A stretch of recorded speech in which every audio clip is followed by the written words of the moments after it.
आइए हम Hindu adaptation and maintenance act 1956, Hindu दत्तक ग्रहण एवं रख रखाव अधिनियम 1956 पे बात करते हैं, जानकारी साझा करते हैं।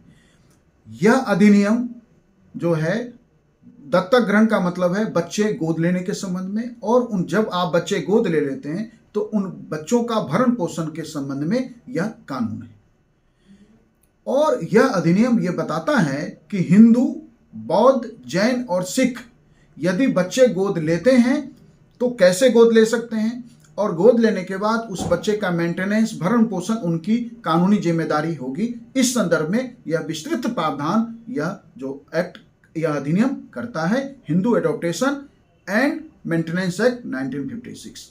तो देखिए, इस अधिनियम में जब कोई व्यक्ति बच्चा गोद ले रहा है तो गोद लेते के साथ ही वह व्यक्ति उस बच्चे का कानूनी संबंधी बन जाता है, उस बच्चे के साथ उसका कानून का संबंध बन जाता है। वह गोद लिए गए बच्चा उसके प्राकृतिक बच्चे के समान, वह बच्चा जो है के लिए वह माता पिता, उसका माता पिता होगा, और प्राकृतिक बच्चे के समान सारे अधिकार।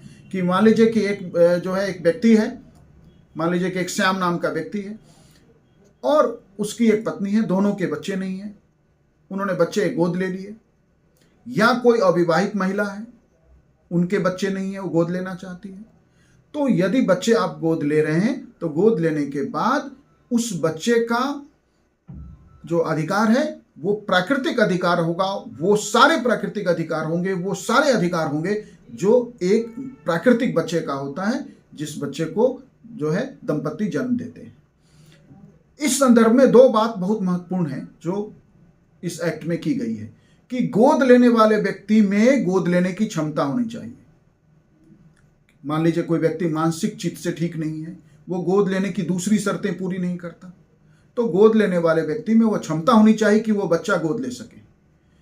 दूसरी शर्त कि वह बच्चा भी गोद लिए जाने के योग्य होना चाहिए। इन दोनों शर्तों के बाद ही कोई बच्चा गोद जो है Hindu adaptation and maintenance act के माध्यम से लिया जा सकता है।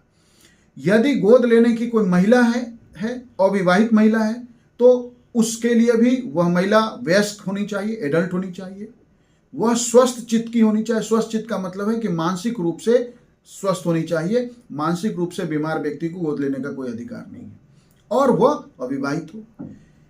यदि आपने उस बच्चे को गोद ले लिया, खासकर कई बार ऐसे मामले आए या आते हैं समाज में कि एक व्यक्ति है, कई वर्षों के जीवन के साथ के बाद भी या विवाह के बाद बच्चे नहीं हुए, और आपने एक बच्चा गोद ले लिया किसी रिश्तेदार से या कहीं और से। कोई ऐसा बच्चा है जो अनअटेंडेड चाइल्ड है, तो गोद लेने के बाद और उसके कुछ वर्षों बाद वह दंपति भी एक बच्चे को जन्म देती है, तो वो बच्चा डिस्कार्ड हो जाता था, उस बच्चे को जो है निकाल देते थे। नहीं, आपने एक बार बच्चा गोद ले लिया तो उस बच्चे के सारे वही प्राकृतिक अधिकार होंगे जो आपके अपने बच्चे का होता। यदि आप बच्चे गोद ले रहे हैं और बाद में आपके बच्चे हो गए, फिर भी अधिकार जो है उन दोनों बच्चों में बटेगा। माता पिता जब तक जीवित हैं, उनका जब तक जीवन काल है, उस बच्चे के भरण पोषण के लिए कानूनी रूप से बाध्य किए गए हैं। तो ये था मुख्य बातें Hindu adaptation and maintenance act 1956 का। Thank you.